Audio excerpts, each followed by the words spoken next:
Kebetulan banget gitu. Berapa tahun lagi nanti di sana? Setahun lagi sih lulus. Jadi tahun depan lulus. Sekarang tahun keempat. Abis ini April, Mas. Oke. Terus ngapain? Lanjut apa balik? eh Mungkin mau explore diri dulu untuk setahun 2 tahun. Nanti mau lanjut S2. Rencananya mau di Amerika. Mau di Amerika? Ya. Nanti ya udah. Nanti kalau mau aplikasi mau kemana di Amerika? Impiannya mau kemana? Mau sejauh ini sih rencananya ke Harvard, jurusan edukasi sih maunya. Ambil education. Harvard School of Education? Hmm. Awesome. Itu one of the best. Iya. Mendingan itu sih daripada MBA. Aduh. Aduh. Gimana? Hebat. Jadi di tapi ini ngambil jurusannya applied math, Jerome. Ya, sekarang lagi apply mathematics. Itu bukannya super sulit. Ya, super sulit, Mas. Saya sendiri juga udah mulai mau pecah otak. Ya. Oke, cool. Selamat, bro.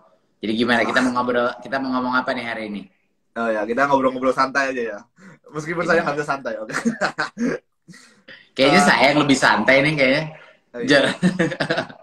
Oke. Ini langsung kita mulai atau gimana nih? Silakan. Oke. Saya sudah ngumpulin beberapa pertanyaan ya, Mas. Jadi kan, Mas tadi kan di story juga ngomong, katanya mau jadi Mendikbud di masa depan gitu kan. Nah, itu bener sih. Jadi saya dulu waktu SD, Mas, kayak baca koran gitu, nggak sengaja baca koran, terus dibilang kalau misalnya pendidikan Indonesia masih butuh perbaikan. Jadi dari SD itu saya kepikiran, oh saya mau jadi menteri pendidikan gitu. Itu sejak SD gitu kan. Terus waktu SMA di pelajaran PKN saya belajar kalau misalnya pendidikan itu adalah kunci utama dari suatu kemajuan bangsa. Jadi tanpa ada pendidikan yang bagus, tanpa nggak ada sumber daya manusia yang berkualitas. Ketika tidak ada sumber daya manusia yang berkualitas, maka tidak akan ada pembangunan. Ketika tidak ada pembangunan negara, maka negara itu nggak akan maju gitu. Jadi kunci utamanya adalah pendidikan. Nah, kan mungkin banyak dari kita yang penonton juga pingin jadi menteri atau pingin jadi pemimpin gitu, Mas, ya kan? Nah, jadi saya pingin nanya realitanya, Mas. Realita bekerja sebagai seorang menteri pendidikan itu gimana sih, Mas? Apa saja yang harus dihadapi gitu? Wah, saya bedanya sama Jerome, saya nggak pernah mimpi jadi menteri, apalagi menteri pendidikan dulu. Jadi itu mungkin sedikit perbedaan. Jadi waktu saya menerima posisi menteri pendidikan ini, saya lumayan kaget ya, lumayan kaget lah gitu. Karena pertama kagetnya karena beberapa alasan. Yang pertama kan saya ini menteri paling muda ya.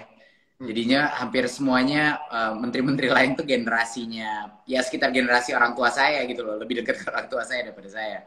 Kedua, pertama kali gabung dari swasta ke swasta dari pemerintah. Ya. Iya, itu juga bikin kaget gitu.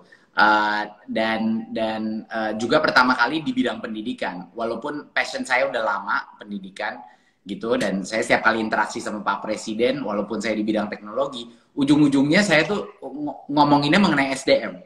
Jadi itu alasannya kenapa Pak Presiden langsung mikir saya, bukan cuma karena disrupsi teknologinya, tapi juga kok setiap kali ngomong sama Nadiem itu sama Pak Presiden selalu ujung-ujungnya ke SDM gitu loh. Jadi saya setuju banget kayak yang Jerome bilang tadi gitu. Gimana kita mau mengembangkan negara ini, ya kan, cara yang paling efisien, cara yang paling sustainable untuk mengembangkan negara ini ya melalui pendidikan. Ya. Tapi itu nggak mudah gitu loh. Jadi realitanya apa? Emang ya mau sebelak-belakan apa ya? Ini tugas tersulit yang pernah saya tempuh. Ini tanpa pandemi aja ini udah tugas tersulit yang pernah saya lakukan gitu. Pekerjaan tersulit. Apalagi pada saat pandemi. Ya. Iya, itu benar-benar kayak jadi kali 10 kesulitannya yang dihadapi. Hampir semua keputusan itu keputusan yang sulit. Hampir tidak ada keputusan yang gampang gitu. Jadinya memang kelihatannya bagi banyak orang tuh menjadi menteri itu kayak enak gitu ya, maksudnya punya kekuasaan, punya otoritas, punya nama, punya profil. Tapi saya nggak ngelihat itunya sama sekali di posisi ini. Kebanyakan adalah tugas yang bebannya luar biasa beratnya. Saya kasih contoh nih, Jerome. Pas pandemi lewat, gimana coba kita mengimbangkan nilainya nyawa orang Ya. dengan nilainya satu generasi kehilangan pendidikan berkualitas karena kesulitan. Itu gimana itu mengimbangkan itu? Itu kan keputusan yang luar biasa sulitnya. Waktu kita akhirnya mencoba merubah dari UN, kita ganti, padahal udah 20 tahun nih perdebatan UN mau dihilangkan, lalu diganti dengan sesuatu yang lebih mirip PISA, biar kita nyambung dong sama standar global. Itu pun keputusan yang luar biasa sulitnya, dan nggak ada keputusan yang mudah gitu. Mau gimana? Kita mau fokus misalnya kesejahteraan guru, tetapi semua gurunya kepengen misalnya menjadi P3K atau ingin menjadi pegawai pemerintah, tetapi kalau nggak ada tes seleksi yang baik, nanti korbannya adalah siswanya. Muridnya, jadi, muridnya. Jadi nggak sama sekali tidak ada keputusan yang mudah, yang gampang di dalam tugas saya. Tapi misinya itu jelas. Itu yang saya suka jadi menteri.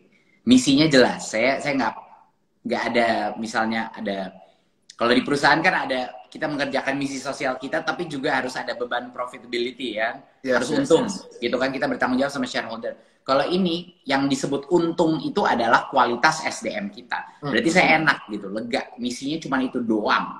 Saya bukan di sini untuk kontes popularitas, saya bukan di sini untuk menempuh karir di dalam pemerintahan, enggak. Tugas saya cuma satu, biar anak-anak kita punya kesempatan yang terbaik untuk meraih mimpi-mimpinya. Kayak kamu, Jerome. Gitu, oke. Jadi kesuksesan saya tuh kalau lebih banyak mencetak Jerome ya, saya sukses gitu loh. Kira-kira gitu lah. Ini saya ingin coba bacain satu pertanyaan dari netizen. Apa ya?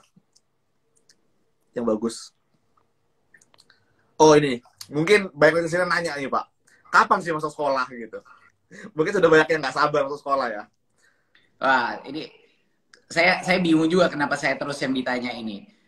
Dari bulan Januari, Jerome, dari bulan Januari semua sekolah sudah boleh tatap muka. Oh. Nah ini banyak netizen masih nggak ngerti kenapa. Padahal dari bulan Januari kita sudah mendelegasikan keputusan itu kepada masing-masing Pemda. Jadi masing-masing Pemda itu udah bisa melakukan tatap muka terbatas gitu. Dari bulan Januari, bahkan sebelumnya yang di zona kuning dan hijau pun sudah. Jadi mohon net buka, tolong tanya Pemdanya masing-masing, bupati dan gubernurnya masing-masing, kenapa belum buka? Padahal sudah dibuka oleh pemerintah dari bulan Januari. Tetapi kedepannya lagi kita sedang mendorong nih vaksinasi. Guru, alhamdulillah guru sudah menjadi prioritas vaksinasi seperti lansia, ya kan? Lansia lalu guru dari pejabat publik gitu. Jadi ini guru, harapannya Pak Presiden kemarin sudah mendukung ini. 5,5 juta guru, harapannya bulan Juni dan Juli itu sudah selesai divaksinasi. Jadinya harapannya yang udah vaksinasi itu harus gitu loh melakukan tatap muka. Betul. Karena sekarang ini netizen selalu minta saya, tapi keputusan itu sudah ada di masing-masing Pemda. Mohon tanya bupati dan gubernur Anda masing-masing gitu. Kalau menyuarakan kapan mau buka sekolah. Ini harus juga masyarakat berbicara, berkomunikasi langsung sama pemerintah daerah. Tapi insya Allah dengan vaksinasi itu bisa kita akselerasi sekarang. Akan diwajibkan memberi opsi. Tapi tatap mukanya terbatas ya, Jerome. Pastinya. Itu masih nggak boleh nongkrong-nongkrong di kantin, nggak ada ekskul, cuma 50% kapasitas. Jadi masih harus hybrid model lah, Jerome. Gitu. Ya, sama aja sih. Maksudnya offline kan banyak orang mau offline karena serunya itu kan. Tapi kalau misalnya offline tetap dibatasi juga serunya itu masih belum dapat juga sih sebenarnya Pak. Kayaknya. Iya, tapi kan paling tidak bagi anak-anak yang sulit sekali melaksanakan PJJ, yang susah dapat internet lemot, nggak punya handset atau apa, dia bisa mulai duluan gitu loh. Kan kasihan mereka yang nggak bisa berpartisipasi di PJJ. Banyak daerah-daerah kita sulit banget. Jadi saya udah ngedorong itu semua daerah untuk mereka yang nggak bisa lakuin PJJ, ayo masuk sekolah duluan. Nggak apa-apa, 1-2 hari seminggu, 3 hari seminggu masih kecil-kecil kelasnya, mau kelasnya di luar, silakan. Tapi ayo balikin anak ke sekolah. Gitu loh. Tapi dengan adanya vaksinasi sekarang alhamdulillah bisa terakselerasi. Tapi mohon ya, biar netizen